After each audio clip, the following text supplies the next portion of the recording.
பதமலர் இரண்டும் எங்கள் வலம்புரி நாயகன் வலக்கையின் கீழே ஞான தேவியின் கணவன் புதனாம் ஞானம் நமக்கு கைகூடும் எங்கள் கற்பகத்தானின் வலக்கை காண வாக்கு வன்மையும் கை சேரும்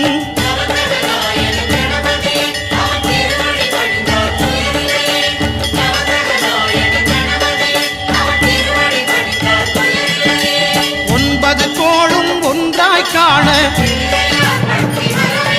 அங்கு கற்பகம் என்னும் கடவுளின் மெய்யில்